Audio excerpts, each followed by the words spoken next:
바울의 영적 부담 두 번째 시간 갖도록 하겠습니다. 아무래도 오늘은 유인물이 없습니다.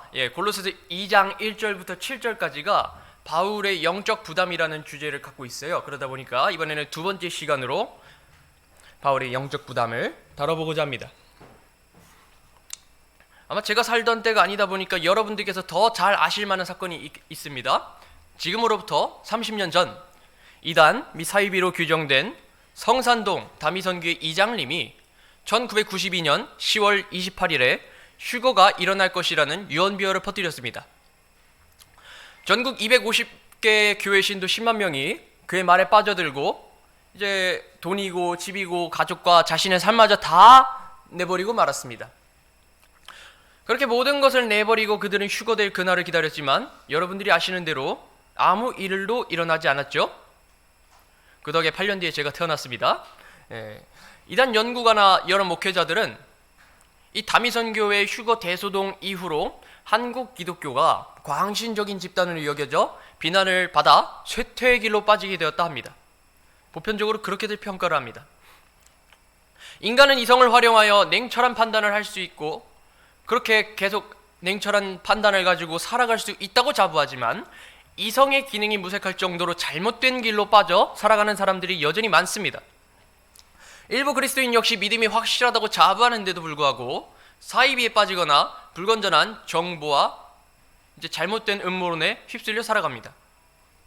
사도 바울이 살았던 과거나 우리가 사는 현재나 거짓에 속아 넘어가는 일은 한결같으며 또한 진리를 수호하는 그리스도인들의 모습 또한 교리에 그리고 그 믿음의 신앙과 삶에 있어서 붙들어야 할 것을 붙들겠다고 그것을 지키는 데 있어서도 한결같은 모습을 보여줬습니다. 속고 누군가는 지키고 그런 역사가 계속 이어져 왔습니다. 과거와 현재의 상황이 변함이 없는 가운데 우리는 오늘 읽은 본문이 지시하는 방향이 무엇인지를 탐구해 보도록 하겠습니다. 첫 번째로 볼 것은 3절 4절이고요. 그리스도 안에 있는 보물이 무엇인지 보아야만 합니다. 그리스도 안에 있는 보물. 물론 3절 먼저 보도록 하겠습니다. 그분 안에는 지혜와 지식의 모든 보화가 감추어져 있느니라. 이전에 읽은 골로새서 2장 2절은요. 그리스도인이 하나님과 아버지와 그리스도의 신비를 인지하는 데 이르러야 함을 가르쳤습니다. 예수 그리스도를 주님으로 받아들인 그리스도인들은 그리스도로부터 오는 것들을 누릴 수가 있는데 그것이 성경에 기록된 신비들을 아는 특권입니다. 이후 3절에서 우리가 그리스도 안에서 누릴 수 있는 또 다른 것들에 대해 말합니다. 그것은 바로 지혜와 지식입니다. 지혜와 지식. 그리스도께서는 그 무엇보다도 뛰어난 으뜸이신 분이시기에 한정된 지혜와 한정된 지식만을 가지신 분이 아니시고 그들의 모든 보화를 가지신 분이십니다. 우리가 주 하나님을 전지 곧 모든 것을 아시는 하나님이라 그랬을 때 우리는 그분으로부터 모든 지혜와 모든 지식이 있음을 믿고 확신할 수 있습니다. 고린도전서 1장 30절에 이렇게 말씀하고 있죠. 파워포인트에 나와 있으니 함께 읽도록 하겠습니다. 시작! 그러나 너희는 하나님에게서 나서 그리스도 예수님 안에 있고 예수님은 하나님에게서 나사 우리에게 지혜와 의와 성별과 구속이 되셨으니 거듭난 우리는 우리에게 지혜가 되신 그리스도 예수님 안에 있기에 그 지혜와 지식을 그분 안에서 찾을 수 있습니다. 그리스도를 아는 것은 지혜와 지식을 갖는 것인데 여러분들 모두가 성경에 기록된 주 예수 그리스도를 진심으로 아신다면 그냥 단순히 피상적으로 아는 것이 아니라 마음을 다해 믿고 그분을 마음을 다해 알기를 원한다면 그리고 그 마음을 다해서 아신다면 그분 안에 있는 그것들의 모든 보화를 습득하여 그분을 따라 사는 삶을 살 수 있게 됩니다. 수많은 철학자들도 사상을 제시하지만 시간이 지나면서 사상도 트렌드가 변합니다. 제각각 다른 것들을 말합니다. 그리고 사람이 사상을 만드는 만큼 자체적으로 한계가 있습니다. 그러나 그리스도 안에 있는 지혜와 지식은 그 자체에 제한이 없습니다. 한계란 게 없습니다. 아무리 시간이 지나더라도 우리는 우리 손에 들려있는 이 성경 기록을 통해 이전과 같이 동일한 교리를 믿고 있으며 또한 묵상을 통해 샘처럼 흘러넘치는 하나님의 은혜를 더더욱더 새롭게 누릴 수 있습니다. 이것이 기존의 철학과 그리스도의 지혜와 지식이 가진 질적인 차이입니다. 그리스도 안에 있는 지혜와 지식은 동일한 시작점을 갖고 있습니다. 잠언 1장 7절은 이렇게 말씀하고 있습니다. 주를 두려워하는 것이 지식의 시작이나 어리석은 자들은 지혜와 훈계를 멸시하느니라. 그리고 어떻게 얘기합니까? 시편 111편 10절에서는 이렇게 말씀하고 있습니다. 함께 읽겠습니다. 시작. 주를 두려워하는 것이 지혜의 시작이니라. 그분의 명령들을 행하는 모든 자들에게는 좋은 지각이 있나니 그분을 찬양함이 영원토록 지속되는도다. 예, 그렇습니다. 온 우주를 창조하신 주 하나님을 두려워하는 것, 주님의 존재를 인식하고 그분을 신뢰하며 합당하게 경배드리는 것, 그것이 그리스도를 올바르게 믿는 자들이 그리스도 안에서 배우는 지혜와 지식의 시작점입니다. 하나님을 두려워한다는 이 시작점은 오늘날에도 판치는 이단과 사이비들의 궤변을 묵살해버릴 수 있는 기준이자 우선순위가 됩니다. 안상홍 증인의 경우 유월절을 지키느냐 아니냐의 중요성을 둡니다. 하나님 어머니를 믿느냐 마느냐, 그것의 중요점을 두고 있습니다. 신천지는 이만희 교주가 가르치는 비유풀이의 중요성을 둡니다. 그러나 아시죠? 성경은 유월절이라는 명절의 그 모형과 비유풀이라는 해석 방식을 제1순위로 알고 배워야 하는 교리로 두고 있지 않습니다. 애초에 유월절은 우리가 지킬 것이 아니고, 또 비유풀이는 애초부터 버려야 되는 쓰레기에 불과합니다. 그들이 이만희가 가르친 그 비유풀이는 말입니다. 성경은 하나님께서 보내신 예수 그리스도, 즉 하나님의 아들로부터 오는 그 복음과 그 복음을 계시하신 주 하나님을 제1순위로 알아야 한다고 가르칩니다. 따라서 우리는 그리스도 안에서 하나님을 참되게 경배하는 방향으로 나아가야 합니다. 그 우선순위를 붙잡고 나아갈 때 에베소서 1장 8절에 얘기한 바 그 은혜 안에서 하나님께서 우리에게 모든 지혜와 분별을 넘치게 하심으로 우리는 속지 않게 됩니다. 그리스도와 그분의 말씀이 지혜와 지식에 풍성하고도 충분한 원천인 것을 여러분들 또한 확신하시길 원합니다. 그리고 주를 두려워하는 것, 그것으로 우리가 지혜의 시작점을 밟아나가고 지식의 시작점을 밟아나갈 수 있기를 소망합니다. 두 번째로 볼 것은 4절 5절 속임수가 아니라 믿음에 굳게 서는 데 있습니다. 4절부터 보겠습니다. 내가 이것을 말하면 아무도 유혹하는 말들로 너희를 속이지 못하게 하려 함이니 라고 말씀하고 있습니다.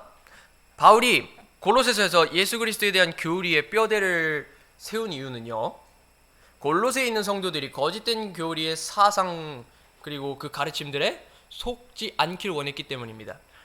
우리 홈쇼핑도 제품에 대한 과장과 포장하는 그런 말이 있다는 것을 무시할 수 없습니다. 쇼호스트가 얘기하는 거를 여러분들이 100% 신뢰하진 않잖아요. 심지어 쿠팡이나 네이버 쇼핑도 평점을 이용해서 의도적으로 제품의 신빙성을 높이기도 합니다. 그러나 평점이 전부가 아닙니다. 평점 믿고 샀더니 이게 평점만큼의 제값을 발휘하지 못할 때도 있습니다. 속아 넘어가신 것이죠. 마찬가지로 거짓 교사들은 거짓말을 날 것 그대로, 거짓말을 있는 그대로 그냥 사람들에게 제시하지 않습니다. 날로 먹진 않는다는 얘기입니다. 늘 그럴듯한 좀 설득력 있는 말을 가지고 사람들을 하나 둘 셋 그렇게 꼬셔서 거짓으로 인도합니다.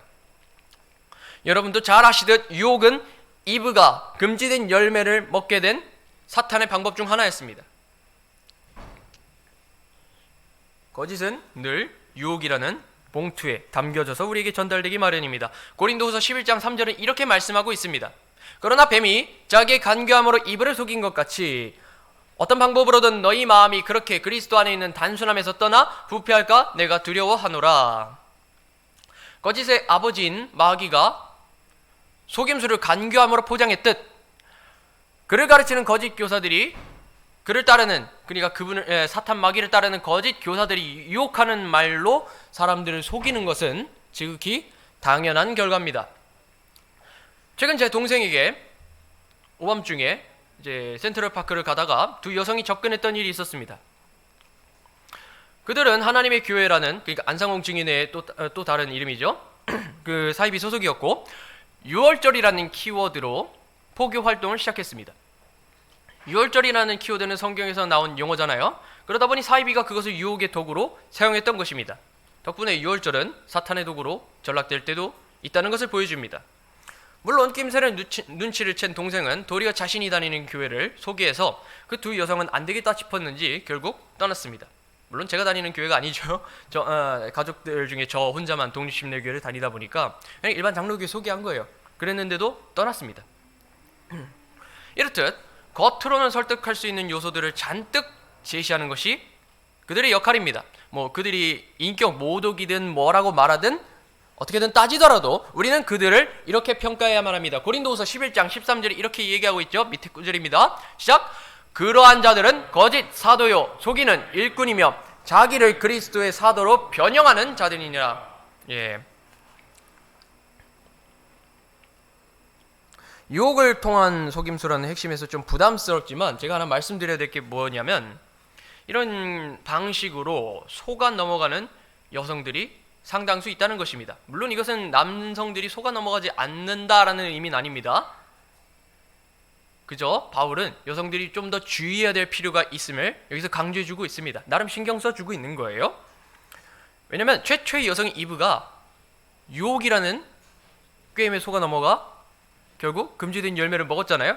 그러한 이유에서 구약 성경의 근거에서 다음과 같이 경고를 하고 있습니다. 디모데후서 3장 6절에서 7절은 이렇게 얘기합니다. 이러한 부류 중에 슬그머니 집으로 기어들어가 미련한 여자들의 포로로 사로잡는 자들이 있는데 이런 여자들은 죄들로 눌려있고 여러가지 욕심에 이끌려 항상 배우나 결코 진리를 아는 데까지 도달할 수 없느니라.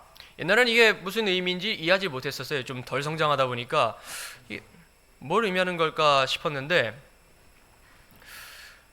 근데 이단 사이비의 피해 사례들을 보니까 대강 이해가 가더라고요. 다미선교회로 인한 피해 사례 중 시한부 종말론의 유혹에 속아 넘어간 여성들이 저지른 만행들이 상당히 있습니다. 이 모두 뭔가 좀 질서 있게 행한 것이 아니라 무질서와 부도덕한 결과를 불러일으켰습니다. 몇 개 한번 보도록 하겠습니다. 물론 이게 전부는 아니지만 4개만 제가 추려서 왔습니다. 서울특별시 마포구에는 30대 주부가 아들을 데리고 선교를 하겠다며 가출했다. 바로 가출 나옵니다. 전라남도 강진군의 한 여고생은 부모가 다미선교에 못 나가게 막자 음독 자살하고 말았다. 우리가 진리를 믿고 받아들인다면 핍박 중에도 믿음으로 견디면서 기도하고 주님께 감사를 드리는 것이 합당합니다. 그런데 이 극단적인 신앙의 결과는 결국 극단적인 결과를 가져왔습니다. 세 번째, 어떤 주부는 자녀 3남매를 모두 데리고 가출을 했고요.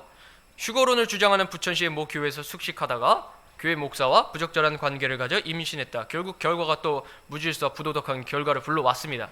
가출도 문제지만 교회에서 숙식하다가 이런 일이 있구나, 이런 일이 벌어졌다는 것을 좀 봤는데 상당히 당황했습니다. 저도 이런 경우가 결국 있었구나 하면서. 마지막으로는 더 심각합니다. 임산부가 휴거되기 쉽게 몸이 가벼워지겠다며 의사의 만류에도 불구하고 낙태했다. 어떻게 하면 이런 일이 있을 수 있을까요? 사실 임신이 된다 하더라도 하나님께서 뭐 안 데려가시겠다라는 말 하신 적 없잖아요.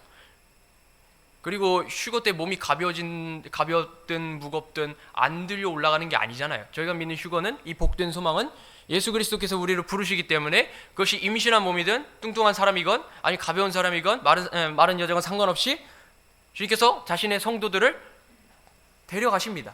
그것이 휴거죠. 그런데 이 잘못된 발상들은 결국 이런 참사들을 불러왔던 것입니다.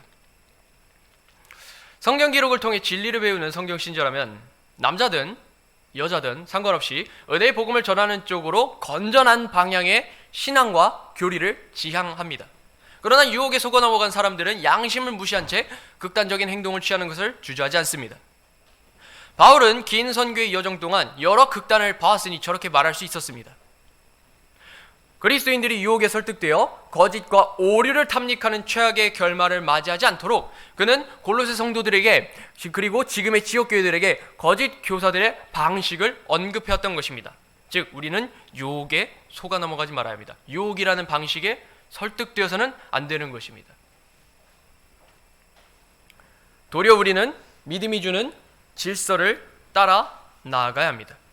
5절이 그렇게 말씀하고 있죠. 이는 내가 육신으로는 떠나 있으나 영으로는 여전히 너희와 함께 있어 너희가 질서 있게 행하는 것과 그리스도를 믿는 너희의 믿음이 굳건한 것을 기뻐하면서 바라보고 있기 때문이라.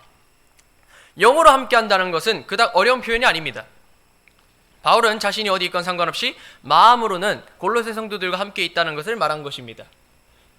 그래서 고린도전서 5장 3절과 4절에서는요, 내가 진실로 몸으로는 떠나 있지만 영으로는 함께 있어 마치 거기 있는 것 같이 이런 일을 그렇게 행한 자에 관하여 이미 판단하되 너희가 우리 주 예수 그리스도의 권능과 함께 같이 모일 때에 내 영도 함께 하며 우리 주 예수 그리스도의 이름으로 라고 말씀하고 있습니다.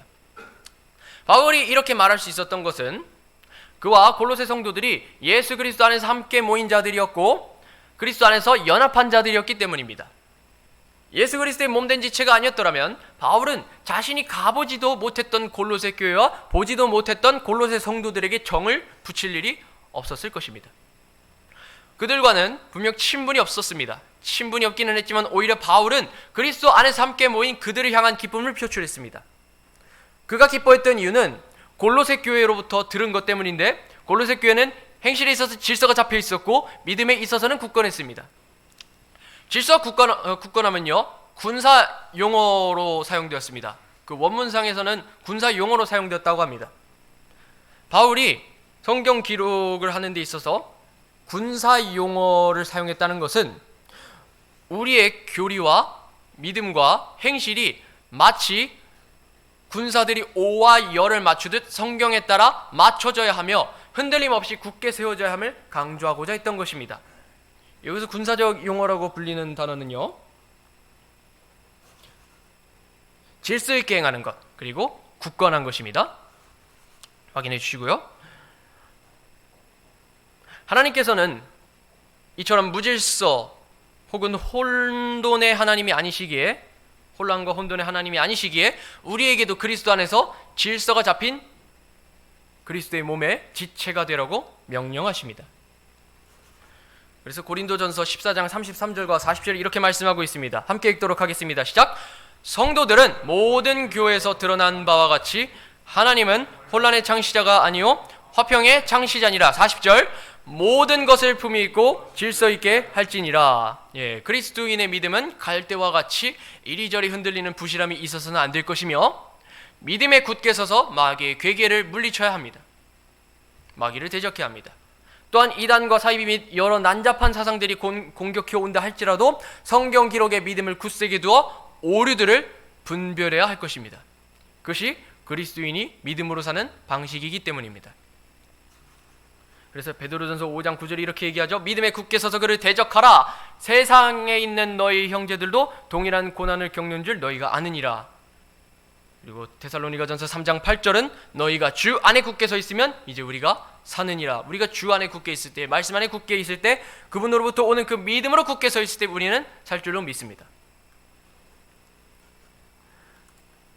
여러분들께서는 하나님의 말씀을 들어서 나온 그 믿음 위에 굳게 서 있습니까? 찬송가에 있는 것처럼 영원한 말씀 위에 굳게 서 있을 때 우리는 믿음에 굳게 서서 흔들림 없이 주 안에서 질서를 추구하고 유지하는 자들이 될 것입니다. 그렇게 될 줄 믿습니다. 마지막으로 저희가 볼 것은 6절 7절 바울의 명령입니다. 6절 7절 함께 읽도록 하겠습니다. 시작! 그러므로 너희가 주 곧 그리스도 예수님을 받아들였듯이 그렇게 그분 안에서 걷되 그분 안에서 뿌리를 내리고 세워지며 가르침을 받은 대로 믿음 안에 굳게 서서 그 안에서 넘치도록 감사를 드리라. 그분 안에서 걷는다는 어구는요, 우리가 하나님의 뜻과 그리고 그분의 말씀에 순종할 것을 요구합니다.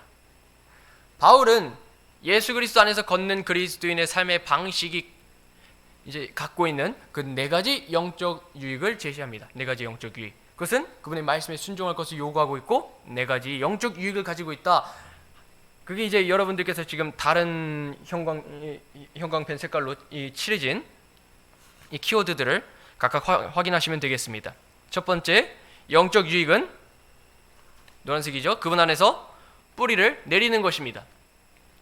우리가 예수 그리스도 안에서 걷고 성령을 따라 걷는 과정 속에서 마치 첫 걸음마를 뗀 아이처럼 불안정하다 못해 휘청거리다 넘어지는 것이 아니라 성숙한 어른이 자세를 잡고 걸어가듯 영적인 삶에서 안정적으로 걸어가게 합니다. 그런 의미에서 뿌리 내린다라고 말씀하고 있는 것입니다. 그리고 두 번째 영적 유익은 하늘색으로 칠해져 있죠. 우리가 그분 안에서 세워지는 것입니다. 그리스도 안에서 세워지는 중에 하나님께서는 그리스도를 향한 우리의 걸음걸이만큼 우리에게 성숙함과 영적인 성장을 제공합니다.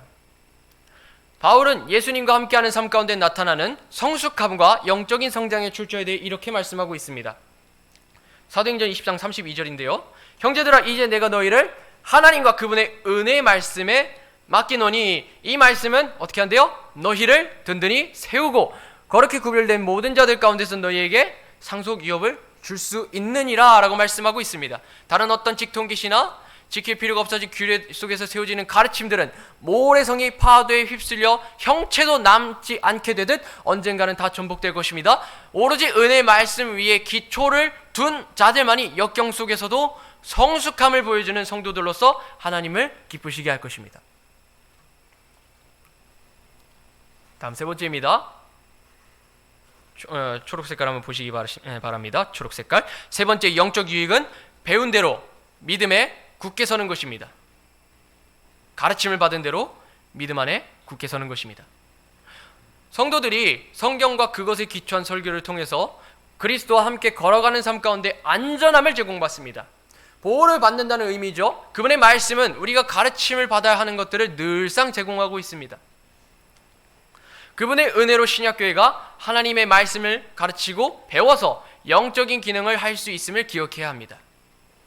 하나님의 말씀이 강단에서 선포되는 것은 저나 여러분들 모두가 말씀을 통해 공급을 받아서 영적으로 제 기능을 하기 위해서입니다.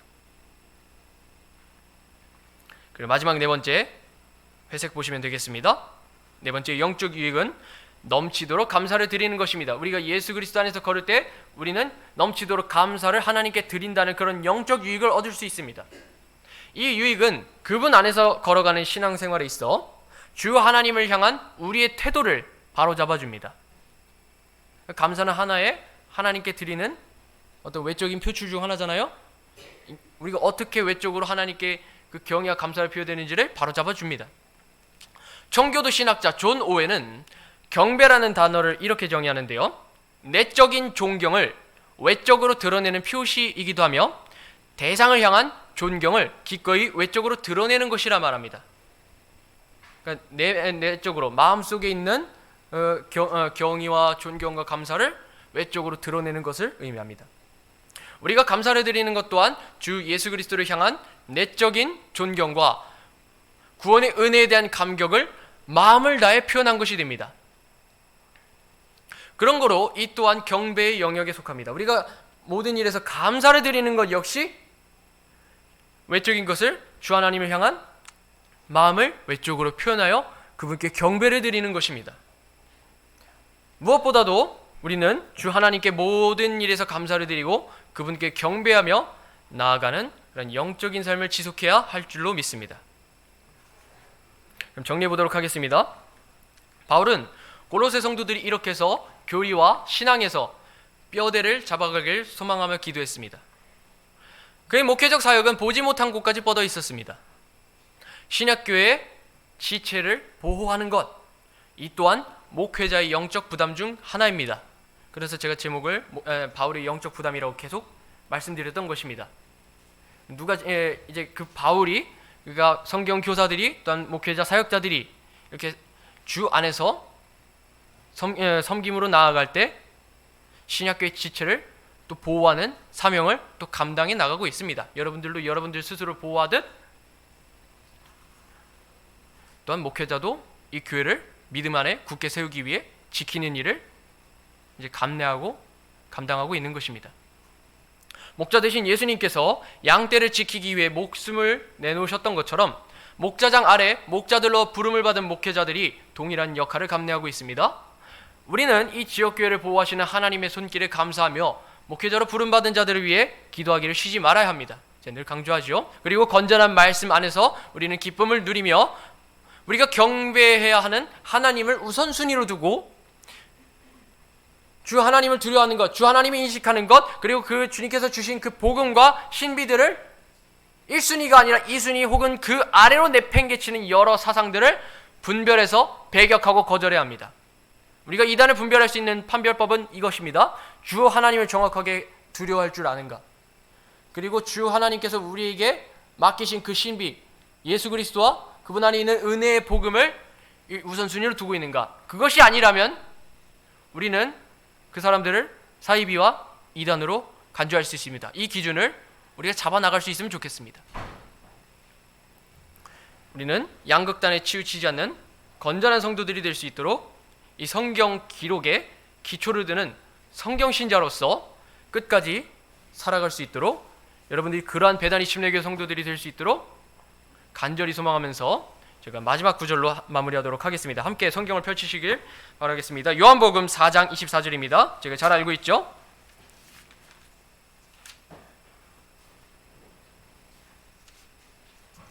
믿음 위에 굳게 세워지고 그리고 질서 있는 신앙생활을 갖추면서 우리는 전적으로 우리의 존재 목적인 주 하나님을 경배하는 것, 이것에 집중해야 될 줄로 믿습니다. 요한복음 4장 24절 한 목소리로 읽겠습니다. 시작! 하나님은 영이시니 그분께 경배하는 자들이 반드시 영과 진리로 그분께 경배할지니라 하시니라. 아멘. 이렇게 오늘 아침 성경 공부 마치겠습니다. 그리고 남은 시간 동안 기도하시면서 아침 예배 준비하는 걸로 하겠습니다.